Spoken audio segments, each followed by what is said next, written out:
बिस्मिल्लाहिर्रहमानिर्रहीम। Welcome to lecture 6 London academy of professional studies diploma in ultrasound. आज बहुत ही ज़्यादा इम्पोर्टेंट क्लास होने वाली है, बहुत ज़्यादा, क्योंकि इसमें हम पढ़ेंगे कि प्रोब की हैंडलिंग, ठीक है, यानी प्रोब का हम किस तरह हैंडल करते हैं, फिर उसका नाम क्या है।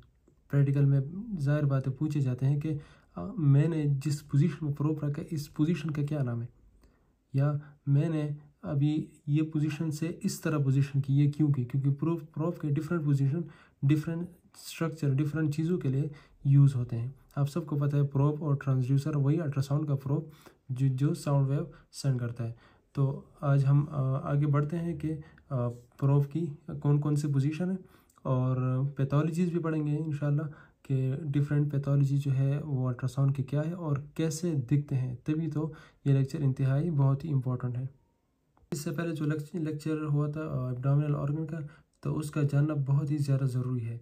क्यों? क्योंकि अगर फॉर एग्ज़ाम्पल मैं अगर बात करूँ लीवर की, तो लीवर का जो स्ट्रक्चर है आपके जहन में होना चाहिए, ठीक है। जहन में होना इसलिए चाहिए ताकि आप अभी मैं आप लोगों को अल्ट्रासाउंड की नॉर्मल इमेज, यानी बिल्कुल जो ठीक ठाक इमेज वो दिखाऊंगा।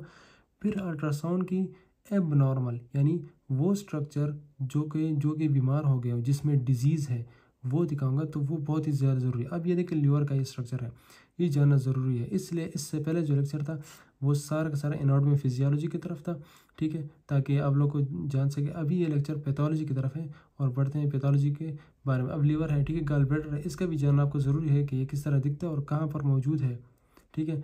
ये सेम पेंक्रियास, आज ये सारे पढ़ेंगे। लीवर हो गया, गॉल ब्लैडर हो गया, पेंक्रियास हो गया, इसकी बीमारियाँ, कुछ बीमारियाँ कैसी जो है वो दिखती है, सारे के सारे पढ़ेंगे, ठीक है। किडनी का फिर दूसरे लेक्चर में, और स्प्लीन का भी इसी लेक्चर में इंशाल्लाह पढ़ेंगे कि स्प्लीन किस तरह। अभी तक आप लोगों को इतना जानना ज़रूरी है कि आप लोग इसके स्ट्रक्चर का एक ख़ास तस्वीर जहन में रखें कि इस तरह दिखती है। तो याद रखें, प्रोब की हैंडलिंग दो तरह की होती है, एक है लॉन्गिट्यूडनल, एक है ट्रांसवर्स। अब ये क्यों लॉन्गिट्यूड, क्यों ट्रांसफर, उससे पहले आते हैं। ज़रूरी नहीं कि हम सिर्फ और सिर्फ मरीज़ पर लॉन्गिट्यूडनल प्रोब रखें इस तरह। यानी कि मैं आप लोगों को एक तस्वीर दूँ, ये देखें, ये डॉक्टर ने जो प्रोब की एक ख़ास पोजीशन रखी है, इस ख़ास पोजीशन का अपना नाम है। ये अगर आप देख सकते हैं, पेशेंट की बॉडी इस तरह इस तरह इस तरह है, ठीक है। यानी पेशेंट की बॉडी का लॉन्ग एक्सिस इसे कहते हैं। लॉन्ग एक्सिस का मतलब ये कि पेशेंट की बॉडी किस तरफ ज़्यादा है। तो आप लोग देख सकते हैं पेशेंट की एरिया सबसे ज़्यादा इस तरफ, ऐसे लंबाई पर, ठीक है। यानी पेशेंट की बॉडी की लंबाई की तरफ बिल्कुल ये प्रोब की सिलेक्शन, देखें, इस प्रोब का डायरेक्शन भी उस पेशेंट की लंबाई की तरफ है, कहते हैं लॉन्ग एक्सिस। तो वो प्रोब की पोजीशन जो मैं पेशेंट की लॉन्ग एक्सिस की तरफ रखूं या लॉन्ग एक्सिस जैसे रखूं, तो उसे मैं कहूँगा लॉन्गिट्यूडनल। इसे लॉन्गिट्यूडनल क्यों कहते हैं? क्योंकि ये पेशेंट की बॉडी के साथ अलाइन करती है, इस तरह स्ट्रेट, यानी पेशेंट की बॉडी आप लोग देख सकते हैं। अगर इस तरह पेशेंट बिल्कुल स्ट्रेट खड़ा रहो तो वो, या लेटा भी रहो तो हमारी तरफ ये लॉन्गिट्यूडनल इस तरह दिखेगा, ठीक है। तो पेशेंट की लंबाई जिस तरफ है, पेशेंट की बॉडी की लंबाई जिस तरफ है, उसके सेम में इस प्रोब की सिलेक्शन भी, प्रोब की लंबाई भी इस तरफ है, देखें।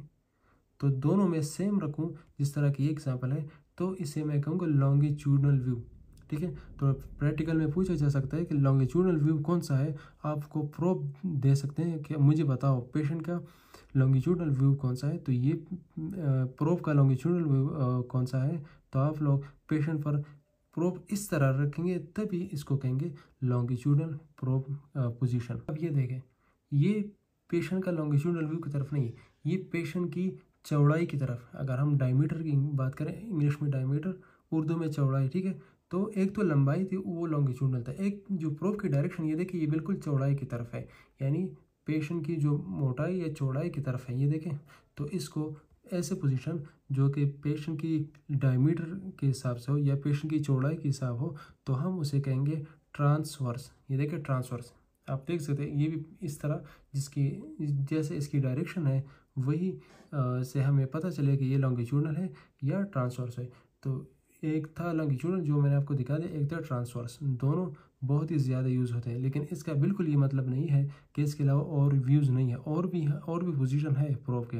इस प्रोब को थोड़ा सा रोटेट करेंगे, जो कि लॉन्गिट्यूडनल और ट्रांसवर्स के दरमियान होगा, ठीक है। उसका फिर ओब्लीक नाम है, यानी फिर उसका अलग नाम है, लेकिन सबसे ज़्यादा यूज़ होने वाले व्यू जो है वो लॉन्गिट्यूडनल और ट्रांसवर्स है। ये जहन में याद रखें, लॉन्गिट्यूडल और ट्रांसवर्स। कुछ बीमारियाँ जो है वो लॉन्गिट्यूडल में दिखेंगे, कुछ बीमारियाँ हमें ट्रांसवर्स में पता चलेगी। क्यों?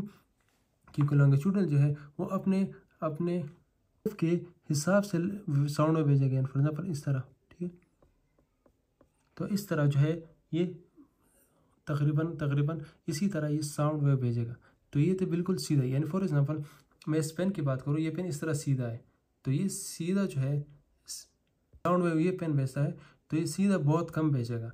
लेकिन अगर मैं इस पेन को इस तरह रखूँ, चौड़ाई पर रखूँ, तो ये साउंड वेव ज़्यादा भेजेगा। ये देखें, इसकी जो यहाँ पर साउंड वेव ज़्यादा सेंड होंगे, यानी उस एक जो ऑर्गन होगी वो बहुत ज़्यादा कवर होगी। मैं एग्जांपल दूंगा कि अगर किडनी की, फॉर एग्जांपल किडनी है, ठीक है, इस तरह नॉर्मल किडनी है, ठीक है। अगर मैं प्रोब बिल्कुल लॉन्गिट्यूडल रखूँगा तो लॉन्गिट्यूडल प्रोब मुझे क्या बताएगा, इसकी साइज़ कितनी है, एक इसकी लॉन्गिट्यूडनल साइज़ कितनी है, ये भी मुझे मालूम करेगा, ठीक है।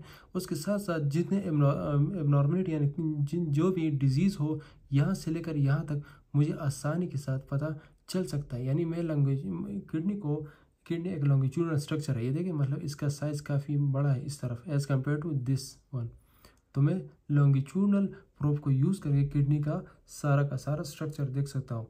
लेकिन अगर मेरा इंटरेस्ट इस पूरे लॉन्गिट्यूडल में नहीं है, या मैं किडनी का डायमीटर यानी इसकी चौड़ाई जानना चाहूँगा कि कितने इसकी डायमीटर है। क्यों? क्योंकि कुछ बीमारियों में ये जो डायमीटर है ये बहुत ज़्यादा हो जाता है, बहुत ज़्यादा हो जाता है, ठीक है। डायलेट उसे कहते हैं, डायलेट हो जाती है। तो उस हवाले से हम क्या करते हैं, हम फिर जो दूसरा प्रोब है ये ट्रांसवर्स प्रोब हम यूज़ करके इसकी किडनी की हम चौड़ाई मालूम कर सकते हैं कि इसकी नॉर्मल इतनी है। तो अगर ये नॉर्मल से ज़्यादा हो गई तो हमें डायरेक्ट पता चल जाता है कि इसकी खामखा इबनॉर्मलिटी है। तो हम ट्रांसवर्स लॉन्गिट्यूडल अपने अपने कामों के लिए, यानी ट्रांसवर्स का अपना काम है, अपना फंक्शन है, और जो कि लॉन्गिट्यूडल है उसका अपना फंक्शन है। दोनों प्रोब के अपने फंक्शन है। लेकिन इसका मतलब ये नहीं है कि हम जो है इसके लिए अलग प्रोब होगा, इसके लिए अलग प्रोब। हम सेम प्रोब, एक ही प्रोब के साथ हम लॉन्गिट्यूडल व्यू भी ले सकते हैं एक ऑर्गन की, और ट्रांसवर्स व्यू भी हम एक ऑर्गन की ले सकते हैं। मैंने सिर्फ और सिर्फ आप लोगों को किडनी की एग्जांपल दी, लेकिन इसमें बाकी भी जितने ऑर्गन हैं वो भी हम देख सकते हैं। मैंने सिर्फ आप लोगों को बताया कि लॉन्गिट्यूडल व्यू जो है वो किस तरह काम करता है, और ट्रांसवर्स। इसमें कुछ बीमारियाँ लॉन्गिट्यूडल में दिखती है, ट्रांसवर्स में नहीं दिखती, कुछ ट्रांसवर्स में दिखती है, लॉन्गिट्यूडल में नहीं दिखती। तो हमें दोनों व्यूज़ जो है वो लेनी चाहिए। बाकी व्यूज़ भी है वो भी हम ले सकते हैं, लेकिन जो ज़्यादा यूज़ होते हैं वो भी ये दो व्यूज़ हैं। इस ट्रांसवर्स प्रोब है, इसका दूसरा ट्रांसवर्स जो प्रोब है, ठीक है, इसका दूसरा नाम एक्सियल भी है। क्यों? क्योंकि हमें बिल्कुल प्लेन में इमेज देता है, ठीक है, इस ऐसे प्लेन में, ठीक है, ऐसे प्लेन में। तो उस प्लेन को हम कहते हैं एक्सियल व्यू, ठीक है। तो हम ट्रांसवर्स जो प्रोब है इसको हम एक्सियल व्यू भी कह सकते हैं, ठीक है। और इसी तरह जो लॉन्गिट्यूडनल प्रोब है या लॉन्गिट्यूडनल व्यू है उसको हम सेजिटल प्लेन भी कह सकते हैं। सेजिटल क्यों? क्योंकि हम लॉन्गिट्यूडल में इसी तरह इस ऑर्गन को देखते हैं, ठीक है। तो हम इस ऑर्गन के साइड भी देख सकते हैं, ठीक है। अगर मैं प्रोब सिर्फ यहाँ रखना चाहूँ तो मैं यहाँ से इसका जो ये साइड भी, ये साइड में आराम से देख सकता हूँ। मैं अगर प्रोब यहाँ लगाऊँ तो ये साइड भी मैं देख सकता हूँ। इसीलिए जो लॉन्गिट्यूडनल प्रोब है इसको सेजिटल भी कहते हैं। सेजिटल मैं अगर यहाँ लिखना चाहूँ, हमने दो प्रोब व्यूज़ जो है वो अभी आज पढ़े, ठीक है। एक का नाम था ट्रांसवर्स, ठीक है, ट्रांसवर्स, ठीक है, और दूसरे का नाम था लॉन्गिट्यूडनल। फिर हमने ट्रांसफर को दूसरा नाम क्या दिया, दूसरा हमने ट्रांसवर्स को दिया एक्सियल, ठीक है। एक्सियल व्यू भी हमें इसको कह सकती है। मैं इसलिए लिख रहा हूँ ताकि जहन में आराम के साथ बैठ सके, क्योंकि जो अल्फाज मैंने बताए वो सारे के सारे मेरे वर्बल वर्ड्स थे जो कि मैं वर्बली बता रहा था। लेकिन अगर मैं यहाँ लिखूँगा तो ये आपके जहन में आराम के साथ बैठ जाएगा। लॉन्गिट्यूडल को हमने दूसरा नाम दिया सेजिटल व्यू, ठीक है। सेजिटल व्यू या सेजिटल प्लेन भी हम कह सकते हैं। दो और भी व्यू है, कोरोनल है और एक ओब्लिक है, लेकिन जो ज़्यादा यूज़ होते हैं, ठीक है। यहाँ तक जो हमारे स्टडी महदूद है वो ट्रांसवर्स और लॉन्गिट्यूडनल व्यू पर या प्रोब पर महदूद है। आगे बढ़ते हैं पैथोलॉजी की तरफ। एनाटॉमी हो गई थी, फिजियोलॉजी भी हो गई थी। तो अब आते पैथोलॉजी। तो पैथोलॉजी को जानने के लिए हमें एनाटॉमी और फिजियोलॉजी का जानना बहुत ही ज़रूरी है। यहाँ पर हम एनाटॉमी पर ज़्यादा फोकस देंगे कि एनाटॉमी वो इस तरह मैंने स्टार्ट में लेक्चर में आप लोगों को बताया कि एनाटॉमी का यानी एक शेप जो है वो जहन में रख लें, ठीक है, जहन में रखें। अब सबसे पहले हम कौन सी पैथोलॉजी असल में बीमारी को कहते हैं, ठीक है। तो बीमारी को अगर यहाँ पर हम अल्ट्रासाउंड पढ़ रहे हैं तो हम बीमारी को अल्ट्रासाउंड पर किस तरह आइडेंटिफाई करें, किस तरह मालूम करें, वो हम पढ़ेंगे। अब मैं लिवर की कोई बीमारी अभी मैं आप लोग को दिखाऊंगा अभी कि लिवर जो है वो नॉर्मल कैसा होता है। नॉर्मल मतलब जो बिल्कुल ठीक ठाक लिवर वो किस तरह अल्ट्रासाउंड में दिखता है, ठीक है। और फिर जो कि एब नॉर्मल हो, कोई डिजीज़ हो, वो कैसे दिखती है वो अभी हम आगे बताएंगे। तो लिवर की एबनॉर्मलिटी जानने के लिए सबसे पहले हम आते हैं लिवर की स्ट्रक्चर पर कि लिवर का जो स्ट्रक्चर है, ठीक है, ये यहाँ पर इस तरह काफ़ी आप लोग को एक स्ट्रक्चर लग रहा है, लेकिन ये असल में 3 हिस्सों में डिवाइडेड है। उस हिस्सों को कहते हैं लोब्स, 4 लोब्स है। तो उन ये लोब्स का मकसद क्या है, लोब्स का मतलब ये कि लिवर जो है वो 4 हिस्सों में डिवाइडेड है, 4 हिस्सों में डिवाइडेड, ठीक है। इसका एक हिस्सा, दूसरा हिस्सा, तीसरा हिस्सा, चौथा हिस्सा, 4 हिस्सों में। क्यों? क्योंकि जब भी बीमारी होती है और अल्ट्रासाउंड में पता चलती है तो अल्ट्रासाउंड की जो रिपोर्ट होती है जिसमें इंग्लिश लिखा होता है उसमें उस लोब की हमें पहचान हो जाती है। यानी फॉर एग्जांपल इस लोब का नाम है ए, ठीक है, ABC की बात कर रहा हूँ, इस लोब का नाम ए लोब है, ठीक है। तो अब एक बीमारी है वो इस ए लोब में आ गई तो अल्ट्रासाउंड की रिपोर्ट पर डॉक्टर लिखेगा कि ए लोब में बीमारी है। अब ये लोब, इसका नाम बी लोब है, फॉर एग्जांपल लोब का मतलब हिस्सा, ठीक है। अब इस लोब का नाम बी लोब है। तो यहाँ पर अगर कोई बीमारी हो तो डॉक्टर डायरेक्ट जो पर्ची अल्ट्रासाउंड के साथ जो रिटर्न फॉर्म आती है, ठीक है, रिपोर्ट आती है, तो उस रिपोर्ट पर डॉक्टर लिख लेगा कि बी लोब में बीमारी है। तो डॉक्टर फिर उसी हिसाब से फिर मेडिसिन लिखेगा, उसी हिसाब से फिर सर्जरी करेगा, उसी हिसाब से फिर ट्रीटमेंट करेगा, ठीक है। अब ये लोब है सी लोब है, इसमें बीमारी आएगी तो डॉक्टर जो है वो लिखेगा कि सी लोब में मसला है। ये डी लोब है तो डी लोब। अब इन लिवर के लोब्स के नाम क्या है, ठीक है। नाम तो वैसे 4 लोब्स है, ठीक है। तो 4 लोब्स के फिर मुख्तलिफ अलग अलग नाम है, तो हम वो नाम डिस्कस करते हैं। वैसे नाम तो 4 है, लेकिन यहाँ पर सिर्फ आप लोगों को बताने का मकसद ये था कि लिवर जो है हम मतलब एक एबनॉर्मलिटी में आप लोगों को अभी दिखाऊंगा जिसमें एक लोब में, ख़ास लोब में मसला। अब जो लिवर के लोब्स हैं, लोब्स पहले का नाम है राइट लोब, ठीक है, राइट लोब, ठीक है। ये वही मैंने आप लोग को बात की कि लोब का मतलब क्या है। मतलब ये कि इस हिस्से में बीमारी होता है, कि हमें पता चले कि किस हिस्से में बीमारी हो, राइट लोब। फिर आता है लेफ़्ट लोब, इस तरह लेफ़्ट लोब, ठीक है। अब फिर लिवर का 3rd लोब जो है वो है कॉर्डेट लोब, CAUDAT, ठीक है, कॉर्डेट लोब, ठीक है। ये इसके अपने अपने नाम, जिस तरह मैं ए लोब, बी लोब, सी लोब की बात की, ठीक है। फिर जो लास्ट वन है वो उसका नाम क्वाड्रेट, QUADRAT, ठीक है। ये दोनों नाम सेम है लेकिन ये जानना ज़रूरी है। तो ये लिवर के लोब्स है। अब मैं आप लोगों को एक अल्ट्रासाउंड की इमेज दिखाता हूँ जिसमें लिवर की एक लोब में मसला होगा और फिर वो नॉर्मल किस तरह दिखता है, और जब मसला हो जाता है तो अब नॉर्मल किस तरह दिखता है। यहाँ पर लेफ़्ट लोब की बात हुई, लेफ़्ट लोब नॉर्मल इस तरह दिखता है, ये देखिए नॉर्मल। देखिए याद रखें, जब भी कोई डिज़ीज़ हमें मालूम करना हो, ठीक है, तो डिज़ीज़ या बीमारी हमें मालूम करना हो तो हमें सबसे पहले 100 तक हमें नॉर्मल अल्ट्रासाउंड देखने चाहिए, उसके बाद हमें डिजीज़ का सही पता चलेगा। अभी आप लोगों को बिल्कुल अंदाज़ा नहीं होगा कि इसमें लिवर कहाँ पर मौजूद है, ठीक है। तो लिवर यहाँ पर मौजूद है, यहाँ से लेकर ये जहाँ जहाँ मैं ये मार्कर जो है, ये हैंड जो है ये मैं लगा रहा हूँ, यहाँ पर इसका लिवर का एक लोब है, यानी लिवर का एक हिस्सा यहाँ पर है। और ये कौन सा भी, सजिटल यानी वही लॉन्गिट्यूडनल। इस पर ये इसलिए छोटा दिख रहा है क्योंकि हमने इस पर लॉन्गिट्यूडनल व्यू जो है हमने डाले, हम एक लिवर का सिर्फ एक साइड देख रहे हैं, तभी इसका सजिटल नाम है S, ठीक है। तो यहाँ पर क्या हो जाता है, ये लिवर का एक साइड है, ठीक है, ये नॉर्मल है। अब यही सेम साइड, ये देखें नॉर्मल लेफ़्ट लोब, कौन सा लोब है, लेफ़्ट लोब। अब यही सेम लेफ़्ट लोब यहाँ पर देखें, यहाँ पर एक बीमारी है हेपेटिक सिस्ट, ठीक है। हेपेटिक तो लिवर को ही कहते हैं, ठीक है, लेकिन सिस्ट का मतलब इसमें पानी जम गया है कोई अंदर, जो इंसान के जिस्म के अंदर एक सिस्ट मतलब एक थैली है, थैली बनी हुई है और इस थैली में फिर पानी जम गया है, ठीक है। ये बहुत ही जो लोग ज़्यादातर जो शराब वगैरह पीते हैं उसमें ये बीमारी आती है, बाकी भी बहुत सारी चीज़ों की वजह से ये बीमारी आ सकती है, ठीक है। जैसे कि ज़्यादा से ज़्यादा पैनाडोल खाने से भी ये आते हैं, ठीक है। तो इसी तरह ये एक बीमारी है जो इसी लोब में है। देखें यहाँ पर, यह देखिए ये वही नॉर्मल लोब है, सेम यहाँ पर वही लोब है, लेकिन यहाँ पर क्या हुआ है, यहाँ पर सिस्ट आया, कोई एबनॉर्मेलिटी आई है, यानी कोई डिजीज़ आया। तो इसलिए मैं आप लोग कहता हूँ कि नॉर्मल के जानने के लिए सबसे पहले हमें एबनॉर्मल का जानना एबनॉर्मल का जानने के लिए हमें नॉर्मल का जानना ज़रूरी है। ये देखिए ये सिस्ट है, सेम वही लोब है, ये देखें यहाँ से यहाँ पर फिर ख़राब हुआ है। क्यों? क्योंकि यहाँ पर बीमारी है, जब बीमारी हो जाए तो लिवर तो खामखा ख़राब होगी। अब आप लोगों को इसका अंदाज़ा इसलिए सही नहीं हो रहा क्योंकि आप लोग जब क्लिनिकल प्रैक्टिस में जाएंगे तो आप लोग को अंदाज़ा हो जाएगा कि किस तरह नॉर्मल दिखती है और किस तरह एब नॉर्मल दिखती है। ये मैं सिंपल आप लोगों को एक पिक्चर दिखा रहा हूँ जिसमें ये देखिए ये नॉर्मल है, ये एब नॉर्मल है। इस तरह मैं दूसरी पिक्चर भी आप लोगों को दिखाता हूँ। देखिए ये लिवर का राइट लोब है, ठीक है। ये लिवर का राइट, अभी आप लोगों को इसलिए अंदाज़ा नहीं हो रहा, अभी इस पर मतलब बिल्कुल डायरेक्ट टेंशन ना लेके हमें किस तरह पता चले कि ये लिवर है, यानी ये उसी टाइम डॉक्टर को पता हो क्योंकि प्रोब जो वो लिवर के ऊपर होता है। तो जब आप लोगों को एनाटॉमी का पता होता है तो आप लोगों को पता चल जाता है कि ये लिवर है या नहीं, ठीक है।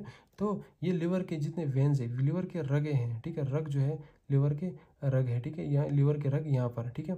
और ये जो ऊपर ऊपर ये जो एक दरख्त सी शाखे से बनी हुई है, ठीक है, ये लिवर के अपने डक्ट्स हैं, डक्ट्स यानी पाइप हैं, ठीक है, जिसमें लिवर कोई ना कोई चीज़ जो कोई ना कोई फ्लूइड या लिक्विड जो है वो इसमें सिक्रीट करता है, इसमें इस उन फ्लूइड को बाकी बॉडी की तरफ लेके जाता है, ठीक है। सिक्रीट का मतलब यही है। तो ये वही जहाँ से अभी तक साउंड वेव नहीं आए हैं इसलिए ये ब्लैक है, ठीक है, और इस जगह से साउंड वेव्स आए हैं वापस रिफ्लेक्ट हुए हैं तो ये हमें वाइट नज़र आ रहे हैं थोड़े बहुत। तो मेरे कहने का मतलब ये था कि ये लिवर का नॉर्मल राइट लोब है, राइट लोब, ठीक है। इससे पहले जो लेफ्ट लोब था, और यहाँ पर ट्रांसवर व्यू, ट्रांसवर्स का मतलब ये कि हमने बिल्कुल साइड साइड से बात ही इससे पहले हुई थी, साइड साइड से, इसे हम एक्सेल व्यू भी कहते हैं, वही हमने प्रोब यूज़ किया है ताकि हम राइट लोब को देख सकें। राइट लोब वैसे बहुत ज़्यादा सबसे बड़ा जो है वो राइट लोब है, इसलिए हम जो है इस पर ज़्यादातर ट्रांसवर्स व्यू जो है वो यूज़ किया, लेकिन फिर भी हम बाकी भी डिजीज़ के लिए हम दूसरा प्रोब यूज़ कर सकते हैं। अब ये था नॉर्मल। यहाँ देखिए यहाँ एबनॉर्मल, यहाँ पर एक बीमारी है जिसका नाम है हेपेटिक एब्सिस। एब्सिस का मतलब ये कि यहाँ पर बहुत ज़्यादा पानी जम गया है, पानी, ठीक है, जब पानी जमा हो जाता है बहुत ज़्यादा उसे एब्सिस कहते हैं, ठीक है। लेकिन यहाँ पर कोई थैली वगैरह नहीं है। अगर थैली वगैरह थे, मतलब इस तरह थैली थी और थैली के अंदर पानी होता तब हम उसे सिस्ट कहते हैं, लेकिन यहाँ पर कोई थैली नहीं, यहाँ पर सिर्फ एब्सिस है। तो यानी एब्सिस का मतलब यहाँ पर सिर्फ और सिर्फ पानी जम गया है, यानी लिवर में, जिगर में पानी जम गया है। ये वही है, देखिए ये नॉर्मल इसके पाइप्स हैं, डक्ट्स हैं, लेकिन ये देखिए किस तरह हालात हुई है। ये क्यों? क्योंकि यहाँ पर डिजीज़ है, यहाँ पर बीमारी है, यहाँ पर पैथोलॉजी है, तभी तो ये इस तरह दिख रहे हैं। लेकिन अब भी आप लोग इस पर कंफ्यूज होंगे, उसकी वजह ये है क्योंकि आप लोगों ने बहुत ही ज़्यादा नॉर्मल स्ट्रक्चर नहीं देखे होंगे। जब आप लोग अल्ट्रासाउंड को खुद ही यूज़ करेंगे और बहुत ज़्यादा नॉर्मल स्ट्रक्चर आप देख लेंगे, तभी जाके आप लोगों को एबनॉर्मल का भी पता चल जाएगा, ठीक है। तो ये दोनों वही सेम लोब है, सेम लोब है, सेम ट्रांसवर्स व्यू, देखिए दोनों तरफ ट्रांसवर्स, इस तरह नहीं कि व्यू बदल गई है, क्योंकि व्यू बदलने से पूरा का पूरा स्ट्रक्चर, इमेज बदल जाता है। लेकिन ये एक नॉर्मल इंसान की है और ये एक पैथोलॉजी यानी एक एबनॉर्मल इंसान की है, और इस बीमारी का नाम हेपेटिक एब्सिस है। लेकिन इसका मतलब ये नहीं है कि हम सिर्फ ये पानी वगैरह ही मालूम कर सकते हैं। ये सिर्फ आप लोगों को सिर्फ कुछ पैथोलॉजीज, कुछ बीमारियाँ मैं दिखा रहा हूँ ताकि सिर्फ आप लोगों को पता चले कि नॉर्मल किस तरह दिखे, एबनॉर्मल किस तरह दिखती है। इसी तरह और भी बहुत ज़्यादा पैथोलॉजी है, बहुत ज़्यादा बीमारियाँ हैं जो अलग अलग तरीके से दिखते हैं। तो वो यहाँ इसलिए डिस्कस नहीं करें क्योंकि हमारा जो कोर्स है वो इतना लेंथी नहीं कि हम उसमें एक एक बीमारी को डिस्कस करें। लिवर की हज़ारों बीमारियाँ हैं, हज़ारों बहुत ज़्यादा बीमारियाँ हैं, वो अल्ट्रासाउंड पर डिटेक्ट भी हो सकती है।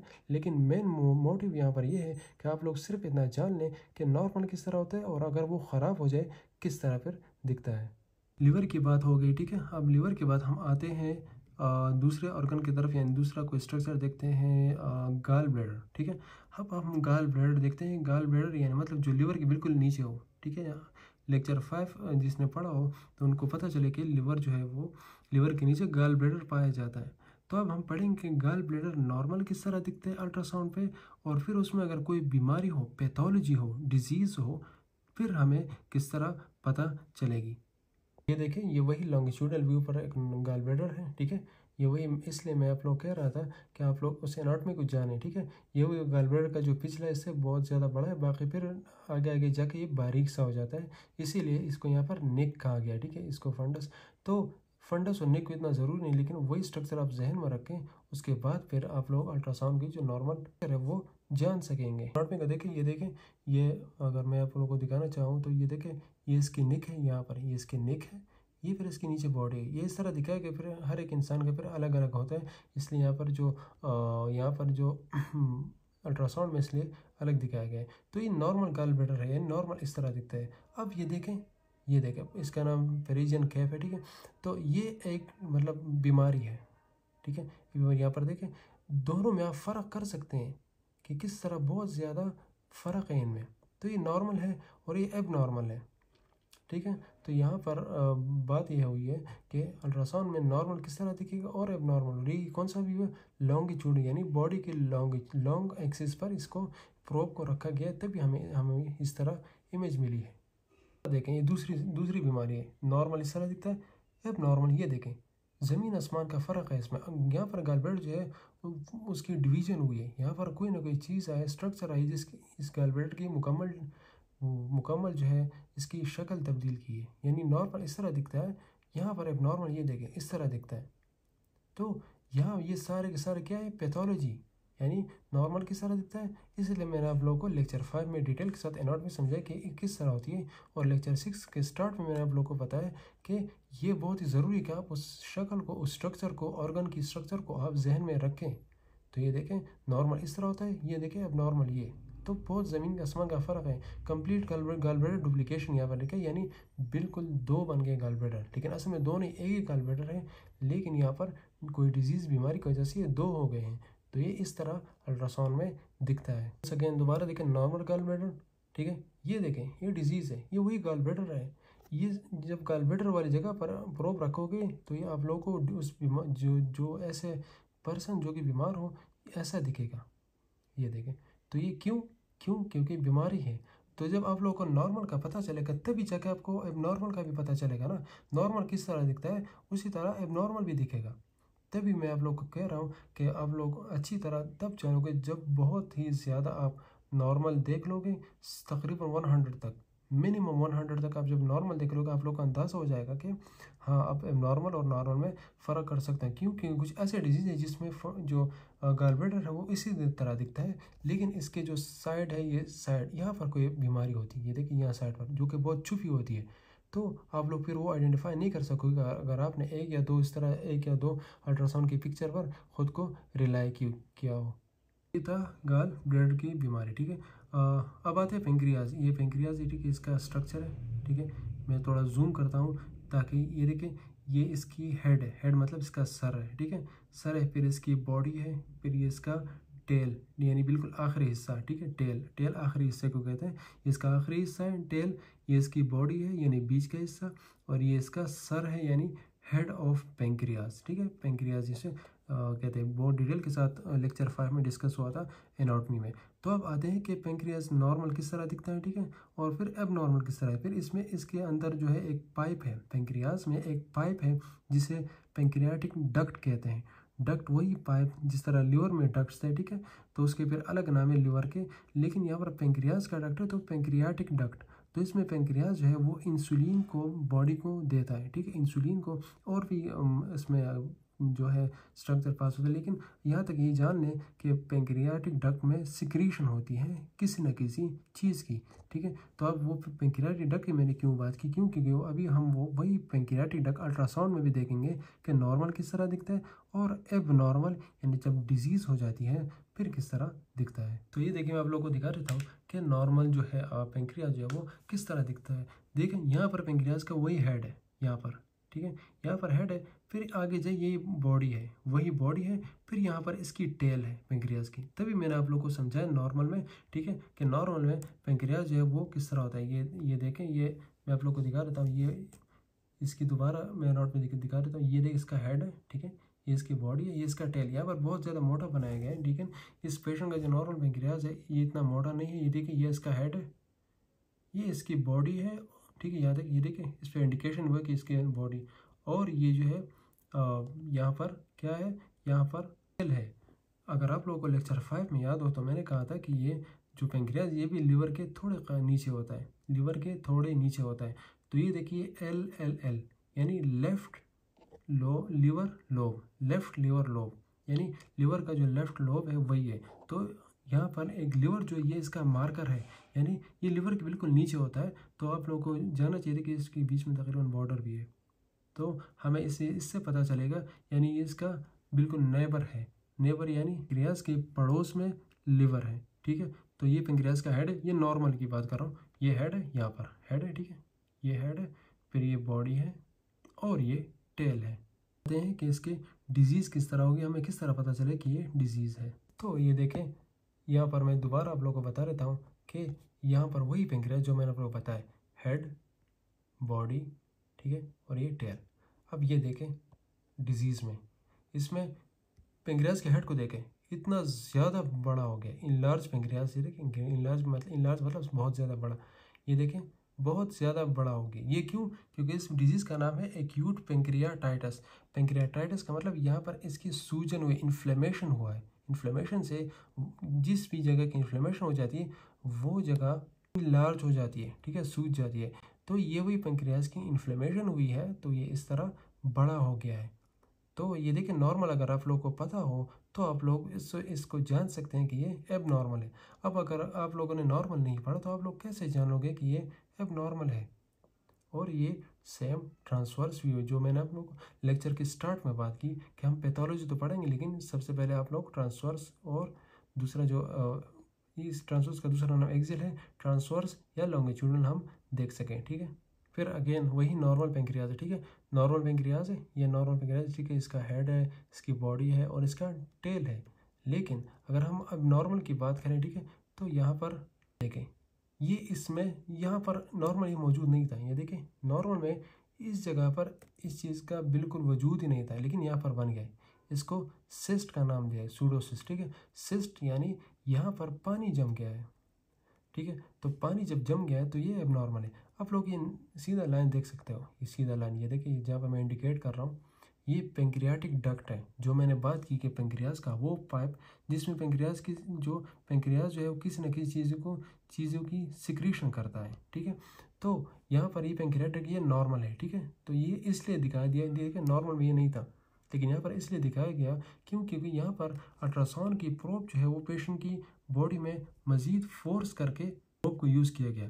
यानी यहाँ तक पहले साउंड वेव नहीं आ रहे थे, लेकिन जब प्रोब को मरीज़ की बॉडी पर फोर्स किया तभी ये पेंक्रियाटिक डक्ट जो है वो हमें नज़र आ गया। लेकिन ये पेंक्रियाटिक डक्ट याद रहे ये नॉर्मल है, ठीक है। हाँ, यहाँ पर एबनॉर्मेलिटी यानी जो डिजीज़ या बीमारी है वो ये सूडोसिस्ट है। यहाँ पर इसको फोकस यहाँ पर करें। पेंक्रियाटिक डक्ट की बात हो रही थी, ठीक है, ये वही पेंक्रियाटिक डक्ट जो नॉर्मल है। ये तो ठीक है, डिजीज़ है, ये तो डिजीज़ है, ये वही बात है, लेकिन सिर्फ पेंक्रियाटिक डक्ट की बात यहाँ हो रही है कि ये पेंक्रियाटिक डक्ट है, ठीक है, ये नॉर्मल इस तरह है। ये देखें, अब ये पेंक्रियाटिक डक्ट कितना ज़्यादा डायलेट हो गया, इसका नाम, डिजीज़ का नाम भी डायलेटेड पेंक्रियाटिक डक्ट है। यानी अगर ये किसी भी मरीज़ को हो जाए तो डायरेक्ट जो अल्ट्रासाउंड की जो रिपोर्ट है उसमें लिखा जाता है कि ये क्या है, ये डायलेटेड पेंक्रियाटिक डक्ट है। तो साफ पता चल रहा है कि नॉर्मल कैसा है। ये देखिए नॉर्मल किस तरह नज़र आता है, लेकिन एबनॉर्मल इतना ज़्यादा, ये भी किसी न किसी डिजीज़ की वजह से हो जाता है। तो यही है पैथोलॉजी यानी डिजीज़। लेकिन इसका बिल्कुल ये मतलब नहीं है कि सिर्फ और सिर्फ पेंक्रियाज में या गॉलब्लैडर में या लिवर के सिर्फ जो हमने डिजीज़ पढ़े वही डिजीज़ सिर्फ होते हैं, वही बीमारियाँ होती नहीं। इसके अलावा बाकी भी बहुत ज़्यादा बीमारियाँ होती है, बहुत ज़्यादा बीमारियाँ होती है, वो जाके हमें फिर अलग अलग तरीक़ों से पता चलती है। लेकिन उसको सब बीमारी को जानने के लिए हमें नॉर्मल का जानना बहुत ही ज़्यादा ज़रूरी है। जब हमें पता चलेगा कि नॉर्मल कैसी है तभी जाके हमें पता चले कि एबनॉर्मल कैसी है। बात है स्प्लीन की तरफ, यानी स्प्लीन में किस तरह बीमारियाँ दिखेंगी। स्प्लीन ये नॉर्मल इस तरह दिखता है, ठीक है, थोड़ा बहुत ही शेप थोड़ा सा कर्व हो सकता है, ठीक है, लेकिन कोई बात नहीं। हर एक मरीज़ के अंदर वेरी करता है, यानी हर एक मरीज़ के अंदर अलग अलग ओरिएंटेशन के साथ एक ख़ास शेप साइज़ के साथ ये पड़ा रहता है। लेकिन स्प्लीन आप लोग सिर्फ यहाँ जान लें कि बिल्कुल स्टमक के पीछे होता है। हम अगर प्रोब रखेंगे भी तो पेशेंट के इस साइड पर हम प्रोब जो है वो रखेंगे। पाते हैं कि हम स्प्लीन की पैथोलॉजी देखें, ठीक है, बाय यूज़ ऑफ लॉन्गिट्यूडनल और ट्रांसवर्स, यानी हम लॉन्गिट्यूडनल प्रोब का यूज़ करके और ट्रांसवर्स प्रोब का यूज़ करके हम देख सकते हैं। अभी आप लोग को थोड़ा बहुत अंदाज़ा हो गया होगा कि हम लॉन्गिट्यूडनल और ट्रांसवर्स क्यों यूज़ करते हैं, क्योंकि जो डिफरेंस मैंने आप लोग को पैथोलॉजीज़ दिखाई उसमें क्या हुआ कि मुख्तलिफ आप लोगों ने पैथोलॉजीज़ देख ली कि कुछ पैथोलॉजी लॉन्गिट्यूडल में दिखती है, कुछ ट्रांसवर्स में दिखती है, यानी अक्सर इस तरह भी होती है कि दोनों में दिख जाती है, लेकिन बेस्ट जो है वो सिर्फ एक में दिखती है। ये देखें स्प्लीन, नॉर्मल स्प्लीन, ये वही नॉर्मल स्प्लीन है जो आप लोग देख नॉर्मल देखें, यहाँ इसका अलग स्ट्रक्चर मतलब अलग किस्म का कलर है और ये अलग किस्म का सेम कलर है। देखें सेम मतलब यहाँ पर भी इस तरह, यहाँ सारे के सारे ब्लैक ब्लैक है, थोड़ा थोड़ा ब्लैक है, थोड़ा थोड़ा वाइट है, ठीक है। इसे होमोजीनियस कहते हैं। होमो मतलब सेम, जीनियस मतलब जो कि इसका जो स्ट्रक्चर है वो सेम दिखता है, होमोजीनियस, ठीक है। तो ये सारा देखिए होमोजीनियस दिख रहा है, यानी कोई भी इस तरह यहाँ पर बहुत ज़्यादा वाइट नहीं है, यहाँ पर बहुत ज़्यादा ब्लैक नहीं है, सारे के सारे सेम है, ठीक है। तो ये देखिए हम इसे होमोजीनियस कहते हैं। अब आते हैं इसकी किसी डिजीज़ के ऊपर। ये देखिए ये वही स्प्लीन है, ठीक है, लेकिन स्प्लीन का जो होमोजीनियस स्ट्रक्चर है वो भी बदल गया है। साथ ही साथ ये देखिए स्प्लीन जो कितना ज़्यादा डायलेट हुआ है, ये देखिए। साथ ही साथ इसमें ब्लैक जगह देख रहे हो, यहाँ पर सिस्ट यानी पानी जमा हो गया है। तो पानी जो है वो हम बहुत आसानी से अल्ट्रासाउंड में देख सकते हैं। देखें यहाँ पर भी प्लस निशान, यहाँ पर भी प्लस निशान, फिर इसको मेजर किया जाता है कि इसका साइज़ कितना है, ठीक है। उस साइज़ के हिसाब से फिर इसकी सर्जरीज वगैरह जो भी हो ट्रीटमेंट करते हैं। तो ये देखिए हमें जब हमें नॉर्मल का पता हो तब आगे जाके अब नॉर्मल का पता चलेगा ना। इसी तरह हम अगर दूसरी डिजीज़ की बात करें, ठीक है, तो ये नॉर्मल इस तरह दिखता है। और फिर हेमेंजोमा, ये एक टाइप ऑफ कैंसर है, ठीक है, टाइप ऑफ कैंसर है। तो के लिए पहले हम नॉर्मल देखें, ये देखें नॉर्मल है, नॉर्मल स्क्रीन को जानेंगे तभी जाके हमें अब नॉर्मल का पता चलेगा। ये देखें इतना बड़ा हेमेंजोमा एक मास है, मास मतलब एक ख़ास साइज़ का आप लोग देख सकते हैं। ये देखिए एक डिजीज़ है, तो इसको नाम देंगे हेमेंजोमा, ठीक है। ये एक कैंसर का टाइप है, ठीक है, स्प्लीन में होता है। तो ये देखिए जब आप लोग नॉर्मल जानोगे तभी आगे जाके आप लोग को अब नॉर्मल का पता चलेगा। तो ये सारा लेक्चर आज जो था वो पैथोलॉजी पर डिपेंड था कि डिफरेंट पैथोलॉजी हम किस तरह देखेंगे। लेकिन इसका बिल्कुल ये मतलब नहीं है कि ये सारे सारे सिर्फ यही पैथोलॉजी है, सिर्फ यही बीमारियाँ हैं जो हम अल्ट्रासाउंड में देख सकते हैं। यहाँ तक हम महदूद हैं। इसलिए मैं आप लोगों को, क्योंकि जब ज़्यादा डिजीज़ की बात करूँगा तो लेक्चर के साथ साथ आप लोग ज़्यादा से ज़्यादा कन्फ्यूज़ भी होंगे। क्यों? क्योंकि कुछ बीमारियाँ सेम तरह की दिखती है। तो बीमारियों पर हमारा मेन मकसद नहीं है कि बीमारी हम जानें, लेकिन यहाँ पर ये ज़रूरी था क्योंकि अल्ट्रासाउंड हम बीमारियों के लिए ही करते हैं। जो बीमारियाँ जानने के लिए मतलब जिनके लिए बीमारियाँ जानना ज़रूरी है उसे सोनोग्राफर कहते हैं, ठीक है। वो MBBS करते हैं, उसके बाद फिर सोनोग्राफी वगैरह, तो उनके लिए बहुत ही ज़्यादा ज़रूरी है। वो फिर रिपोर्ट लिखते हैं, लेकिन हमारे लिए जानना इसलिए ज़रूरी है ताकि अपने अंडरस्टैंडिंग के लिए भी, और साथ ही साथ हम जो कि अल्ट्रासाउंड यूज़ कर रहे हैं तो थोड़ी बहुत बीमारी का हमें पता होना लाजिम है। तो ये कुछ बीमारियाँ थी जो आज डिस्कस हुई कि कुछ बीमारियाँ किस तरह दिखती है। तो याद रखिए एक बीमारी जानने के लिए उस स्ट्रक्चर का नॉर्मल एनाटॉमी जानना ज़रूरी होता है, ठीक है। फिजियोलॉजी भी, फिजियोलॉजी इसलिए क्योंकि अगर इस स्प्लीन का कोई ख़ास काम है वो ख़राब हो रहा है तो हमें फिर पता चलेगा हम एक ख़ास काम एक मरीज़ में एक ख़ास मसला है वो स्प्लीन की वजह से, ठीक है। और दूसरी बात एनाटॉमी बहुत ज़्यादा ज़रूरी है क्योंकि हमें नॉर्मल एनाटॉमी मतलब उसका शेप इस तरह है, अब यह बिगड़ गया है तो हमें डायरेक्ट पता चल जाता है कि कोई ना कोई मसला है। तभी आगे जाके दूसरा ट्रांसवर्स और हॉरिजॉन्टल भी, ट्रांसवर्स और साथ में लॉन्गिट्यूडनल का भी जानना बहुत ही ज़रूरी है, ठीक है। तो ये था आज का लेक्चर। इसमें कोई भी क्वेश्चन हो, कोई भी क्वेरी हो या कोई भी कन्फ्यूजन हो या किसी पॉइंट की समझ ना आए हो तो मुझे ज़रूर बताएं। Thank you so much.